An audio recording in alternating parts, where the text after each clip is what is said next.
बात करने के लिए लॉगिन करें www.astrotak.com।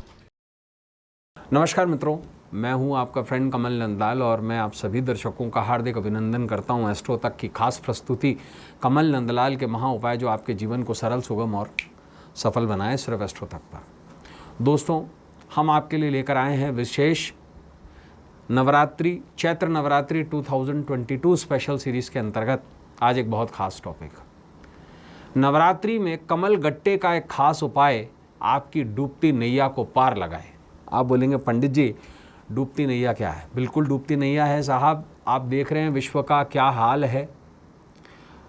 कभी श्रीलंका डूब रहा है, कभी लेबनान, यूरोप की हालत ख़राब पड़ी हुई है और पिछले एक साल के अंदर लगभग पेट्रोल के रेट पूरे विश्व में भारत को छोड़कर 2 गुना हुए हैं। ऐसे में नैया डूब रही है, उसको कैसे पार लगाएंगे? आपने कमल गट्टे को कभी देखा है? वो हमेशा तैरता है। कमल का फूल बिना बेस के तैरता है, तो नैया पार वही लगाता है। कमल गट्टा है क्या? कमल का बीज है। और ये जो शब्द है ना कमल गट्टा, इन्हें एक नाम से और बुलाया गया है, इन्हें कहा जाता है लक्ष्मी पुत्र। और आज हम बात करेंगे 10वीं महाविद्या के बारे में, कमला। 10 महाविद्याओं में से एक श्री कुल है और एक काली कुल है। तो ये श्री कुल की देवी हैं और ये 10वीं महाविद्या कहलाती हैं। इनका नाम है कमला। लक्ष्मी नहीं, कमला। जो कमल से उत्पन्न होती हैं उन्हीं को ही कमला कहा जाता है। लक्ष्मी महाविद्या नहीं है। और लक्ष्मी और कमला 2 अलग अलग आइडेंटिटीज़ हैं। कई लोग एक ही में ले लेते हैं। कई लोग श्री यंत्र को लक्ष्मी से जोड़ लेते हैं, जो है ही नहीं। जो श्री यंत्र है वो श्री विद्या से संबंधित है और श्री विद्या को श्री देवी कहा गया है। हम इसके बारे में भी कभी बात करेंगे, लेकिन आज हम बात करेंगे नवरात्रि में कमल गट्टे का एक खास उपाय आपकी डूबती नैया को पार लगाए। देखिए, चैत्र नवरात्र की आखिरी दिन यानी कि 10वीं वाला दिन बहुत ही विशेष होता है, बहुत ही ज़्यादा विशेष होता है। जिस दिन विसर्जन होता है, विसर्जन 10वें दिन होता है, 9वें दिन विसर्जन नहीं होता। नवरात्रि का मतलब होता है 9 रातें पूरी। तो रामनवमी की रात भी, जो नवमी की रात है, वो सिद्धिदात्री की रात है और 10वां जो दिन है वो कमला का दिन है, विशेष 10वीं तिथि। और ये महाविद्या कमला को समर्पित होती है। 10 महाविद्याओं में कमला 10वीं महाविद्याएं। कमला ही महाविष्णु की शक्ति और सदाशिव की अधिष्ठात्री देवी कही गई है। कमला के भैरव नारायण भैरव हैं। देवी कमला का एक नाम पद्मलक्ष्मी भी है। पद्मा, पद्मलया, पद्मभ्रिया, है ना। पद्मनदेक्षणा वंदे पद्ममुखी देवी पद्मलया भप्रियाम। तो इन्हें पद्मलक्ष्मी भी कहा जाता है, जिनका लक्ष्य पद्म है यानी कि कमल है, क्योंकि ये जो कमल है ये संसार का बेस कहा गया है। इसमें 64 पत्ते होते हैं और ये 64 पत्ते जो हैं ये श्री यंत्र का जो है बेस है। आप देखिएगा श्री यंत्र में 64 चौखट होते हैं, अष्टदल, है ना। और मूलतः ये 64 पत्ते 64 योगिनियाँ हैं, 52 भैरव की 64 योगिनियाँ।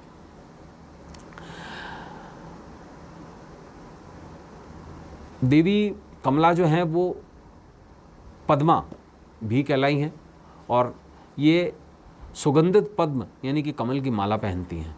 कमल के फूल को हाथ में रखती हैं, वह कमल पर ही निवास करती हैं।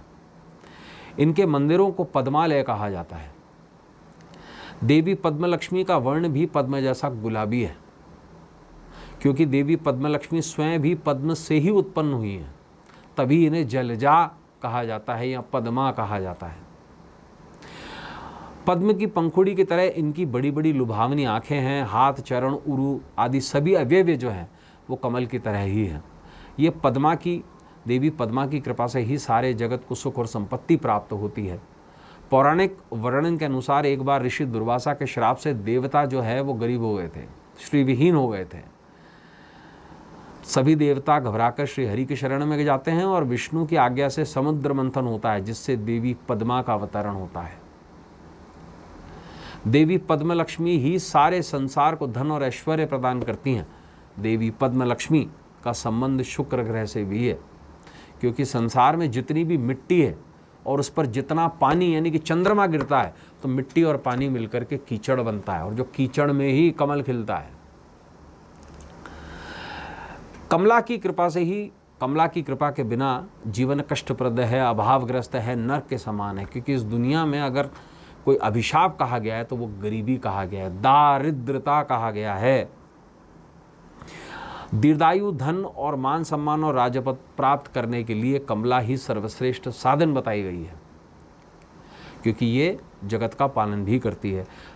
धर्म, अर्थ, काम और मोक्ष, इन चारों पुरुषार्थों को प्राप्त करना ही सांसारिक प्राप्ति का ध्येय है। और इनमें भी लोग अर्थ को अत्यधिक महत्व देते हैं। कहते हैं ना कि पैसा खुदा तो नहीं, लेकिन खुदा से कुछ कम भी नहीं है साहब। तो देवी कमला की साधना व्यक्ति को मान सम्मान देती है, पारिवारिक खुशहाली देती है, बेरोजगारी से उसे मुक्ति मिलती है और धनदा यानी कि धनवान बनाती है, आपकी डूबती नैया को पार लगाती है। तो क्या करना है आपको? बड़ा विशेष आपको एक प्रयोग बताने जा रहा हूँ। नवरात्रि के दौरान या दशमी पर जिस दिन विसर्जन हो, विसर्जन से पहले देवी कमला का पूजन करें। और एक विशेष और सादा मंत्र आपको बता रहा हूँ, ओम क्लीम कमलाय नमः। इस मंत्र का जाप करते हुए एक कमल गट्टा फ्रेश ले लें और उस फ्रेश कमल गट्टे को माता कमला पर चढ़ाएं और इस मंत्र का जाप करें धूप दीप पुष्प गंध नैवेद्य से। और उस कमल गट्टे को देवी पर चढ़ाकर एक विशेष प्रयोजन के साथ में लाल कपड़े में बांधकर कुछ चावल के साथ में, अबीर के साथ में उसे अपने घर की दक्षिण दिशा में स्थापित कर दें। आश्वस्त करता हूँ आपकी डूबती नैया निश्चित पार हो जाएगी। तो दोस्तों आज के लिए बस इतना ही, और इसी के साथ ही हम समापन करते हैं नवरात्रि स्पेशल सीरीज़ के अंतर्गत। कल आपसे फिर मुलाकात होगी, इजाज़त दीजिए। नमस्कार, नमः शिवाय।